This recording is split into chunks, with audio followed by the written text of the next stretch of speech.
কার পরিবর্তন কখন হবে, কার কথাই বদলাবে, কখন বদলাবে কেউ জানে না।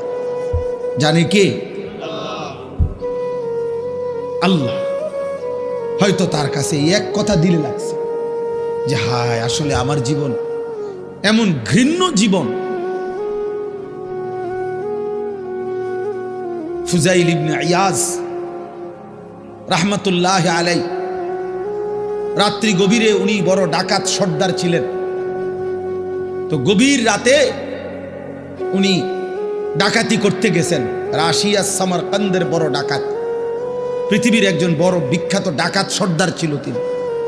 তো রাত্রিবেলা যখন গভীর রাতে এক বাড়িতে ডাকাতি করতে ঢুকছে আল্লাহর কুদরতে, দরজার সামনে গিয়ে যখন দাঁড়াইছে তখন শুনতেছিল বাড়িওয়ালা ওই সময় আল্লাহর কোরআন পড়তেছে। আমার কাছে আরবি কিতাব আছে, কিতাবে লিখছে আজ-জুহাদু মিআতুন, ওই কিতাব। তো এটা বাংলা অনুবাদ হয়েছে দুনিয়া বিমুখ শতমনীষী, অসাধারণ কিতাব। তো রাহনুমা প্রকাশনী। তাই উনি দরজায় দাঁড়াইয়া শুনতেছে যে বাড়িওয়ালা ভিতর থেকে ওই ঘরের বুড়া মিয়া আল্লাহর কোরআন পড়তেছে।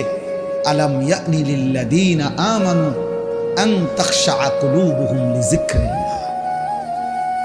আল্লাহ বলছেন আমার মুমিন বান্দা, আমি আল্লাহর শরণ, আমার বন্দিগি, আমার জিকির, আমার ইবাদতের জন্য তোমার মনটা নরম হওয়ার, অন্তরটা নরম হওয়ার সময় আজও কি হয়নি?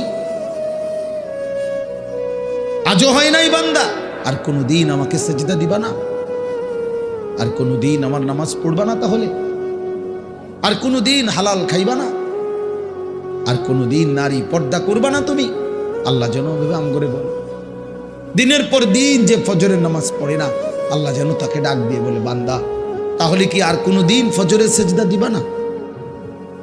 প্রতিদিন যে গালিগালাজ করে, আল্লাহ যেন বলে বান্দা তাহলে কি আর কোনোদিন এই গুনাহ ছাড়বা না? এভাবেই বলে যাইবা, এভাবেই আমি আল্লাহকে কষ্ট দিবা। তো এই ডাকাত সর্দার ফুজাইল, উনি তখন এই আয়াত হঠাৎ করে গভীর রাতে ওনার এই কথাইটা উনি তো বুঝছে অর্থ, ওনার কলিজার মধ্যে গভীর রাতের নিস্তব্ধ, চারিদিকে তো ঠান্ডা নীরব, এই এক আয়াত ওনার কলিজা ছিদ্র করে ফেলছে, দিলে লাগছে।